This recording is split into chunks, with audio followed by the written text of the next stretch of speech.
যত পাপ করেছি সব পাপ পাওয়ার সুযোগ একটা পেয়ে গেলাম। তো কি করলো? কুরবানির চাঁদ যে রাতে দেখা দিল, ওই রাতে গিয়া দূরবর্তী এলাকা থেকে একটা গরু চুরি করে আনলো। এনে ইমাম সাহেবরে সকালবেলা নামাজ পড়তে গিয়া বললো, হুজুর আপনি আমার গরুটা আগে জবাহ করবেন, সবাই যে টাকা আপনারে দিবে তার চাইতে আপনারে বেশি দেবো, এমনকি সবাই যে পরিমাণ গোস্ত আপনারে দিবে তার সে আপনারে বেশি দেবো। হুজুর কারটাকে করবে বলেন? আরে আপনারা বলেন না কেন? যে টাকা বেশি দেবে এবং গোশ বেশি দেবে তার কাছেই তো যাবে। ওনার চিন্তা সফল হলো। উনি চিন্তা করলেন, ওই যে হুজুর বলছে যদি গরু জবাহ করা হয় সওয়াব হবে, আবার যদি পাপ চুরি করা হয় তাহলে কি হবে? গুনাহ হবে। কি হবে? গুনাহ হবে। তাইলে কুরবানি করলে সওয়াব হয়, আর জবাহ চুরি করে আনলে গুনাহ হয়, তো মাইনাসে মাইনাসে প্লাস হয়ে যাবে। মাইনাসে মাইনাসে কি হয়ে যাবে?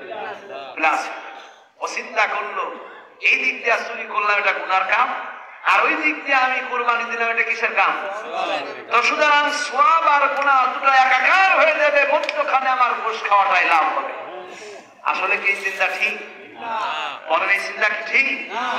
তোমার এই চিন্তা তোমাকে নরকে নেবে। সুতরাং মহাগ্রন্থ কোরআনের আইন বাদ দিয়ে মানুষের তৈরি করা মতবাদ মেনে নামাজ যারা পড়ে বেহেশতে যেতে চাও, বেহেশতে যাওয়া সম্ভব হবে না। ঠিক কিনা বলেন? আল্লাহ তাআলা বলছেন খলাকাল ইনসান, মানুষ সৃষ্টি করেছে আমি আল্লাহ রাব্বুল আলামিন। বলুন তো কে? আল্লাহ তাআলা বলছেন ইনিল হুকমু ইল্লা লিল্লাহ, সৃষ্টি যার আইন মানবে কার? সবাই বলেন কার? তাহলে নামাজে সূরা পাঠ করা, কিরাত পাঠ করা কি? নামাজে কিরাত পাঠ করা কি? ফরজ। আমার ভাইরা, নামাজে সূরা ফাতিহা পাঠ করা ওয়াজিব, আর একই নামাজে কিরাত পাঠ করা ফরজ। এই সূরা ফাতিহা আর কিরাতের যে অংশ আমরা পাঠ করি না কেন বলুন তো দেখি, দুটোই কি কোরআনের অংশ না কোন একটা কোরআনের বাইরে থেকে এসেছে? দুটোই হলো কোরআনের অংশ। তার মানে হলো কোরআন থেকে বের হয়ে যাওয়ার কোন উপায় আছে কি? নাই, কোন উপায় নাই। এজন্য আমার ভাইরা, আল্লাহ রাসূল কোরআন শিক্ষার জন্য নির্দেশ দিয়েছেন। আল্লাহ রাব্বুল আলামিন যারা কোরআন শিখেছে, কোরআনের জ্ঞান অর্জন করেছে, তাদের মর্যাদা দিয়েছেন। আল্লাহ রাসূল সাল্লাল্লাহু আলাইহি সাল্লাম একথা বলেছেন, তোমরা কি তোমাদের মধ্যে শ্রেষ্ঠ মানুষকে দেখতে চাও? যদি আমরা বলি হ্যাঁ, নবীজি বললেন তোমাদের মধ্যে যে ব্যক্তি কোরআন শিখে এবং অপরকে শিখায় এই ব্যক্তি হলো শ্রেষ্ঠ। সুবহানাল্লাহ। আরো চলুন একটু সম্মুখে এগিয়ে যায়। কোরআন বললো তোমরা কি তোমাদের মধ্যে মুসলিম দেখতে চাও? আমরা হাত উঠাই তো মুসলিম আছি কে কে? মুসলিম আছেন কে কে? মুসলিম ওই দেখেন কেউ মাথা চুলকাচ্ছে। হ্যাঁ, চিন্তা করতে আসলে আপনাদের বোঝা শেষ আমার। আচ্ছা মুসলিম, আমি যদি চাষি দাবি করতে চাই তাহলে মাঠে আমার কাজ করতে হবে কি? বলেন। আমি বলতে চাচ্ছি, নিজেকে পরিচয় দিচ্ছি আমি এই গ্রাম বাড়িয়ালি গ্রামের সবচেয়ে বড় চাষা, বড় চাষা।